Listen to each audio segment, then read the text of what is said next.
नमस्कार, आप सुन रहे हैं ताजा खबर।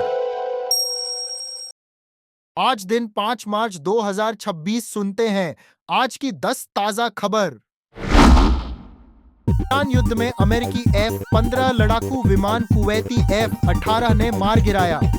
अमेरिकी सेंट्रल कमांड सेंटकॉम के अनुसार कुवैत की वायु रक्षा प्रणाली ने गलती से 3 अमेरिकी F-15 स्ट्राइक ईगल लड़ाकू विमानों को मार गिराया, जो ईरान पर हमलों के समर्थन में उड़ान भर रहे थे। यह घटना कुवैत के ऊपर हुई, जहां कुवैती F-18 विमानों ने 3 मिसाइलें दागी। सभी 6 पायलट सुरक्षित रूप से बाहर निकल आए और स्थानीय लोगों की मदद से बचाए गए। पेंटागन ने मिसाइल स्टॉक की कमी की चेतावनी जारी की है, क्योंकि युद्ध के कारण आपूर्ति श्रृंखला प्रभावित हो रही है। यह फ्रेंडली फायर घटना युद्ध के शुरुआती दिनों में अमेरिकी गठबंधन के लिए बड़ा झटका है। अयतुल्लाह अली खामेनेई के बेटे मोताजेबा को ईरान का नया सुप्रीम लीडर चुना गया। ईरान की असेंबली ऑफ एक्सपर्ट्स ने दबाव में आकर अयतुल्लाह अली खामेनेई के बेटे मोताजेबा खामेनेई को नया सुप्रीम लीडर नियुक्त किया, जो उनके पिता की अमेरिकी इजरायली हमलों में मौत के बाद हुआ। मोताजेबा, जो एक कट्टरपंथी क्लर्क हैं, को रिवॉल्यूशनरी गार्ड्स का समर्थन प्राप्त है। विशेषज्ञों का मानना है कि यह नियुक्ति युद्ध को नया मोड़ देगी, क्योंकि मोताजेबा अधिक आक्रामक नीति अपना सकते हैं। यह फैसला तेहरान में तनाव बढ़ा रहा है, जहां विरोध प्रदर्शन की आशंका है। ट्रंप का हॉर्मुज स्ट्रेट प्लान, अर्थशास्त्री ने भारत को निशाने पर आने की चेतावनी दी। अमेरिकी राष्ट्रपति डोनाल्ड ट्रंप ने हॉर्मुज स्ट्रेट से तेल टैंकरों को एस्कॉर्ट करने का आदेश दिया, ताकि ईरानी हमलों से वैश्विक ऊर्जा आपूर्ति सुरक्षित रहे। अर्थशास्त्री ब्रेंट क्रूड के $100 प्रति बैरल से ऊपर जाने की चेतावनी दे रहे हैं, जो भारत की अर्थव्यवस्था को बुरी तरह प्रभावित करेगा, क्योंकि भारत का 25% उर्वरक आयात और 40% LNG कतर से हॉर्मुज के रास्ते आता है। विशेषज्ञों का कहना है कि स्ट्रेट बंद होने पर भारत को 7 से 8 मिलियन बैरल तेल रोजाना का नुकसान हो सकता है, जिससे मुद्रास्फीति बढ़ेगी। दुबई में अमेरिकी कांसुलेट के पास ड्रोन हमला, आग लगी। संदिग्ध ईरानी ड्रोन ने दुबई में अमेरिकी कांसुलेट के पार्किंग लॉट पर हमला किया, जिससे भारी आग लग गई और काला धुआं शहर में फैल गया। UAE अधिकारियों ने आग बुझा दी, लेकिन कोई हताहत नहीं हुआ। ये हमला अमेरिकी नागरिकों की निकासी को बाधित कर रहा है और UAE तथा कतर ने इसे लाल रेखा पार करना बताया। ईरान ने जिम्मेदारी नहीं ली, लेकिन यह युद्ध के 5वें दिन की प्रतिशोधी कार्रवाई मानी जा रही है। अमेरिकी दूतावास ने सभी वीजा अपॉइंटमेंट रद्द कर दिए हैं। अमेरिकी पॉलिटिशियंस ने ट्रंप पर ईरान हमलों को झूठ पर आधारित अवैध युद्ध बताया।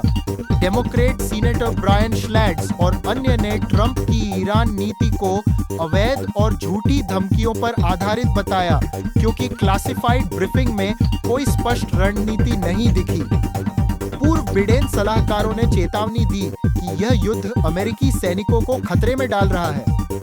मेगा समर्थक जैसे मार्जोरी टेलर ग्रीन ने भी आलोचना की, इसे अमेरिका फर्स्ट के खिलाफ बताया।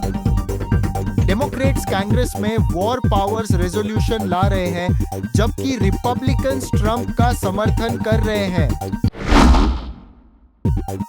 ट्रंप ने ईरान पर तीसरी लहर हमलों की चेतावनी दी।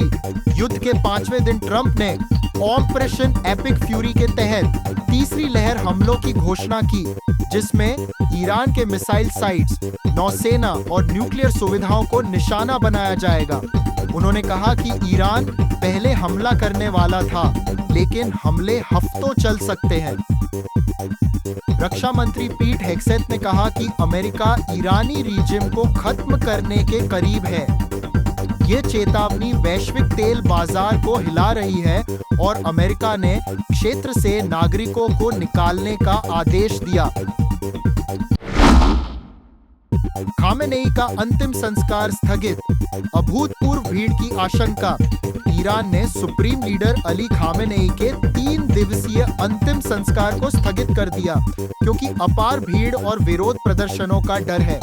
राज्य टीवी ने कहा कि नई तारीख बाद में घोषित होगी। इजराइल ने इसी बीच तेहरान पर नई हवाई हमले किए जिसमें 1045 मौतें हुई।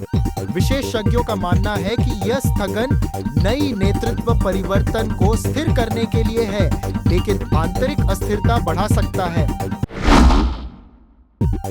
अमेरिकी पनडुब्बी ने ईरानी युद्धपोत डुबोया।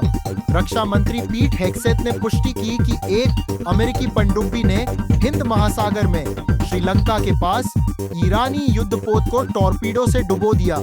यह द्वितीय विश्व युद्ध के बाद पहली ऐसी घटना है। जहाज अंतरराष्ट्रीय जल में था और ईरानी नौसेना को समुद्र तल पर भेजने की धमकी दी गई। यह हमला युद्ध के शुरुआती दिनों में अमेरिकी नौसेना की ताकत दिखाता है, लेकिन ईरान ने इसे युद्ध अपराध बताया। पाकिस्तान ईरान इजराइल युद्ध में शामिल हो सकता है। पाकिस्तान ने सऊदी अरब के साथ रक्षा समझौते का हवाला देकर ईरान युद्ध में शामिल होने का संकेत दिया क्योंकि सऊदी अमेरिकी गठबंधन का हिस्सा है। विदेश मंत्री ख्वाजा आसिफ ने इजराइल पर षड्यंत्रकारी युद्ध का आरोप लगाया जो भारत, ईरान, अफगानिस्तान को एकजुट कर सकता है। विशेषज्ञों का कहना है कि पाकिस्तान का प्रवेश दक्षिण एशिया में जोखिम बढ़ाएगा, लेकिन पीसीबी ने इसे खारिज किया। चीन और रूस ने संयम बरतने की अपील की। ईरान युद्ध का गुजरात टाइल्स इंडस्ट्री पर असर, 600 यूनिट्स, 4 लाख वर्कर्स प्रभावित। गुजरात के मोरबी में सिरेमिक उद्योग, 600 प्लस यूनिट्स, 4 लाख कर्मचारी गैस की कमी से संकट में है क्योंकि ईरान युद्ध ने खाड़ी से एलएनजी आपूर्ति बाधित कर दी। उत्पादन 50% तक गिर गया, निर्यात रुक गया। उद्योगपति हर्ष कोटक ने कहा कि ईंधन संकट से शट डाउन हो सकता है। ये भारत की अर्थव्यवस्था पर बड़ा झटका है, जहां गुजरात 80% टाइल्स निर्यात करता है।